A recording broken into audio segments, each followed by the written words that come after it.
2026 தமிழ்நாட்டுல எலெக்ஷன் நடக்கிறது. ஆனா அந்த எலெக்ஷன்ல நடக்க போன விஷயம், இங்க ஒரு கட்சியும் ஒற்ற நிலையில அதிகாரத்தில் ஏற முடியல. 2 கட்சிகள் சேர்ந்து மட்டும்தான் அதிகாரம் பண்ணணும்.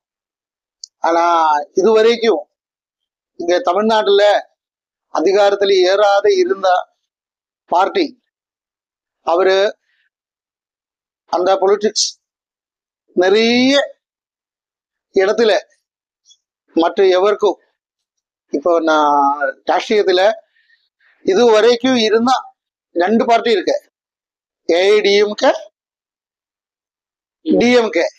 ஆனா இந்த 2 பேருக்கும் பதிலா மற்றொரு கட்சி இங்க எல்லா இடத்துக்கும் எல்லாருக்கும் பயப்படுத்தி அவரே செகண்ட் 2ஆம் ஸ்தானம் அதே அவரு வாங்கிடும், அதே நடக்கும். இப்போ தமிழ்நாடு மட்டுமல்ல, கேரளாவிலே அப்படி மட்டும்தான் நடக்க போனது. இந்த தமிழ்நாடு கேரளா 2 செய்யும் மட்டும்தான்.